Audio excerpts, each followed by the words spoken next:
Let's get in our new guest for the fundamental story, Amit Jeswani, founder of Stallion Asset. Morning there, Amit. How are you doing?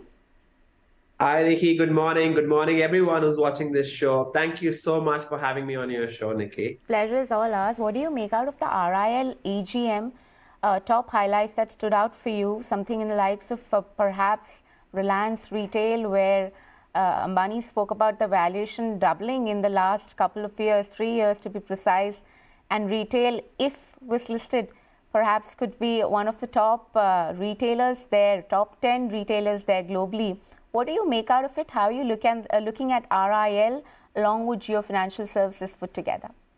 So, Nikki, the profits of Reliance Retail in FY23 was 9,600 crores.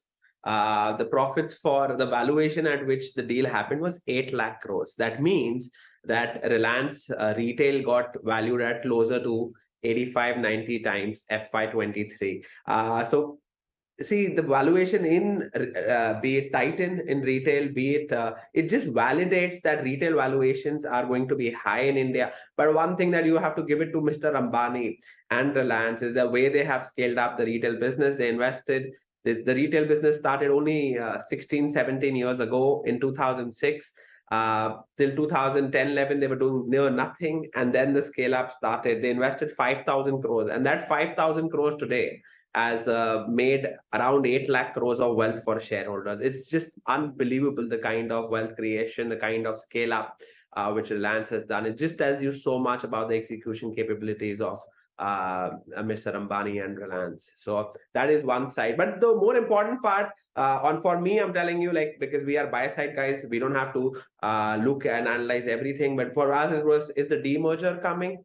Or any IPO plans? That was the number one, but of course that there was no word on that. The second part was Jio plans, the Jio financial. So that is where we were very focused on, but nothing very large, concrete, I would say, that makes us very, very, very excited as of today. But Jio financial is where I would say the alpha creating opportunity may be there at some point. Let's also talk about new age companies which have done typically well and have gone on to surprise most of the market participants out there. But, given the kind of correction that these counters have witnessed from the start of the IPO, it is a bit of, overwhelming behavior at this time, or the sentiment which is prevailing right now for the new age stocks. And most of them are a little more hesitant, probably waiting for financials to solidify and give a clear picture. How are you looking at it? So, Nikki, in my humble opinion, this is just an opinion. This is not recommendations. Me, my family might have exposures. My client might have exposure of the stock I give examples of. Of course, none of them are recommendations. But in my humble opinion, Zomato should be PAT positive this year. That is what the management has guided. So, Policy Bazaar will definitely be PAT positive. The estimates that we think are between 200 to 300 crores PAT positive. Paytm should do adjusted EBITDA of 1,000 crore plus this year and 2,500 crores in next year. So I believe the game is changing. See, there was a time, Nikki, that all these companies were valued at 10, 20, 30 billion dollars. They didn't have a strong business model. They don't have a road to profitability. Today, these businesses are valued at $5 billion, $7 billion. And people are now saying, oh no, but we lost money in the first year.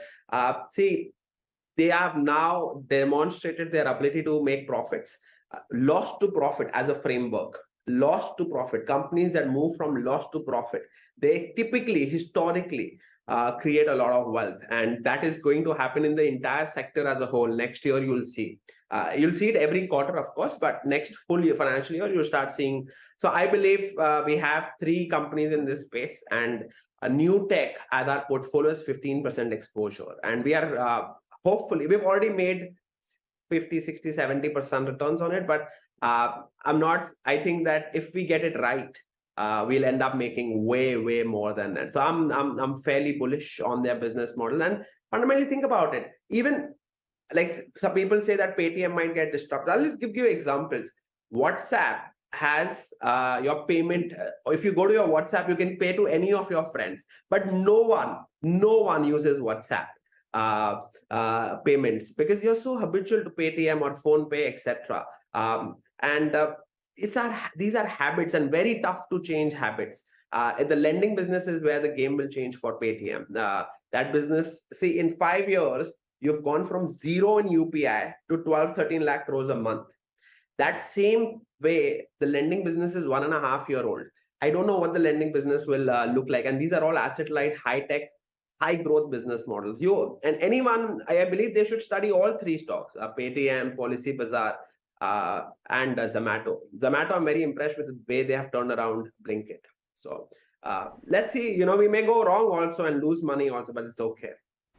So out of the three companies that you just mentioned, which one are you most bullish on? Paytm, Zomato, or PB Fintech? See, that I keep changing. So that depends.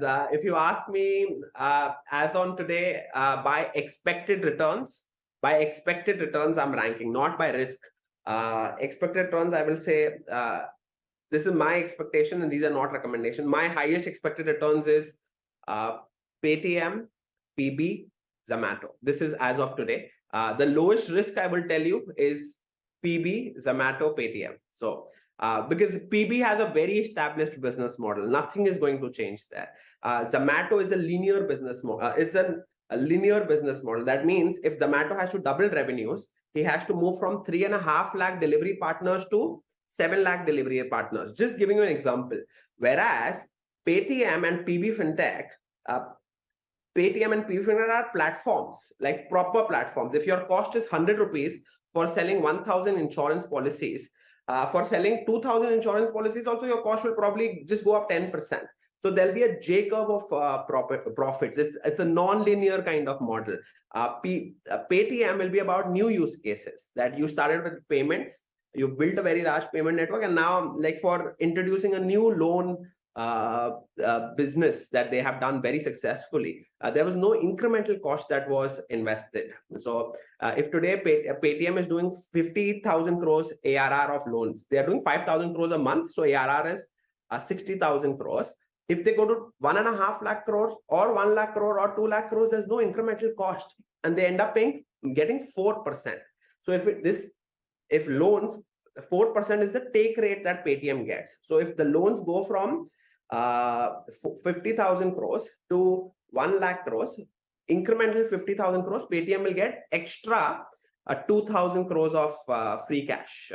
And there the contribution margin is 80%. So basically, I believe decent money, there's a possibility of decent money, but believe me, if the story isn't going as we think it is, we might exit also these stocks. So we are unemotional with our investments. Right. I guess that's most of us when, I think most of the retail investors probably, they need to keep in mind that one has to be a little bit unemotional when it comes to overall investment strategies. But just speaking of the financials, I have two-part questions here. One, let's talk about banks. Do you still find that attractive? Because the disbursement growth of NBFCs have been higher as compared to banks in the quarter gone by. There is a bit of NIM compressions which have come through. That's one part. The second part is, the Jio Financial Services also decided to enter in insurance sector to offer in health, life, general cover. Do you think the existing players might just get impacted, the kind of impact that Jio bought in for the telecom players? Do you think it would be a disruption of sorts as and when happens even for the insurance companies? Insurance company, I don't think Jio can disrupt banking industry. He cannot borrow below the 10-year bond yield of government of India. So if you can't borrow less than government of India, the only place that you can disrupt is on the technology and distribution side. Nikki, lending overall, I fundamentally believe that lending will become digital. No merchant has got a time. 84% of merchants in China take loans online. See, if you want a 2 lakh rupee loan, you'll press a button, your money is in merchants and businesses, you do need loans. You press a button, the loan is in your account. You press a button, the money has gone back.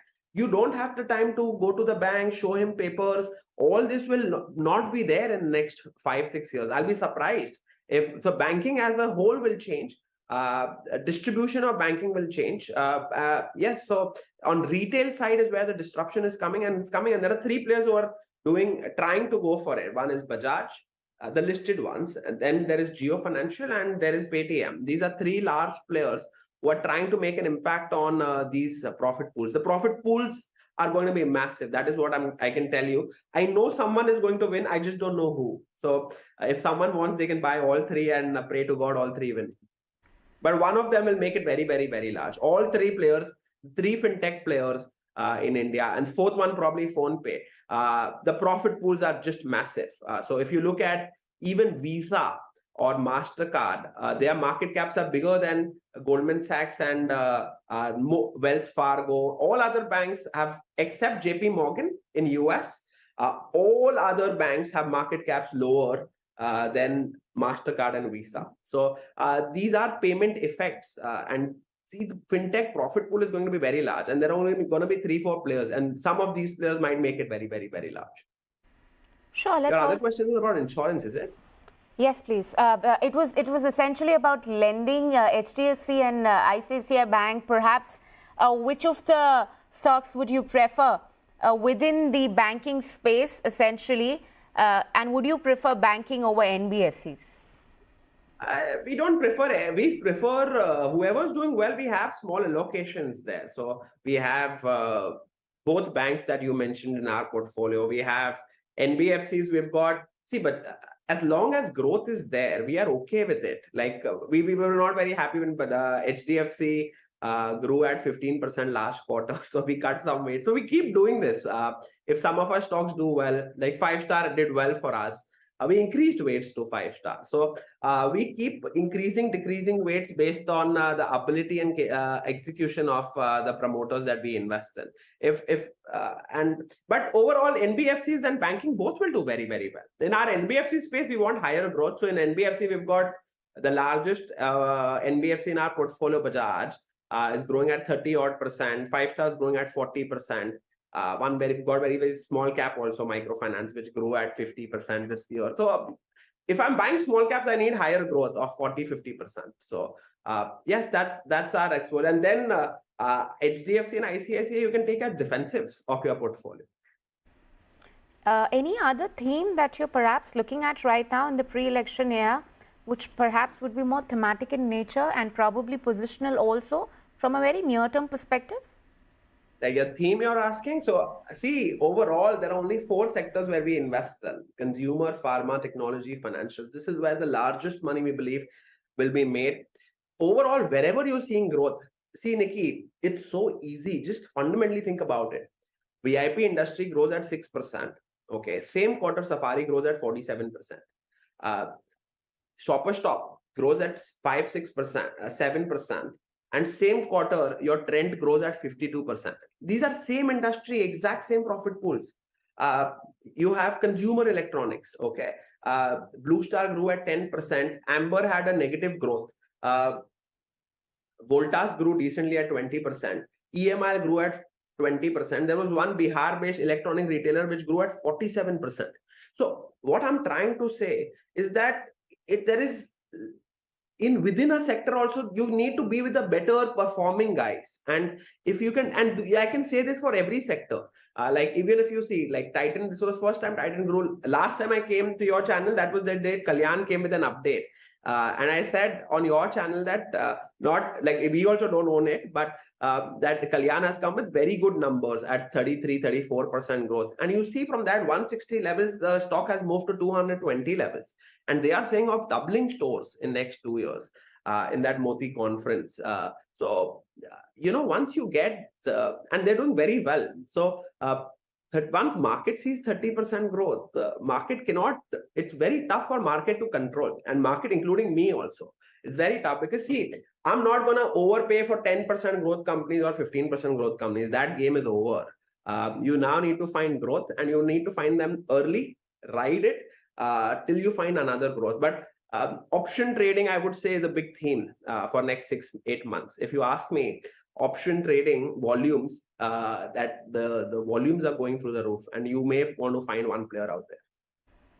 That may be a new addition also.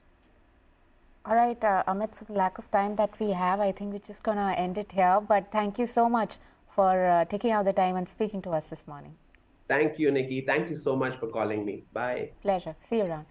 With this, it's a wrap and goodbye from the entire team who puts this piece together. Thank you so much for watching. Please do post your feedback for us in the comment section below and follow us on the link at the bottom of your screen. For rest of the updates, stay tuned into moneycontrol.com and Moneycontrol app.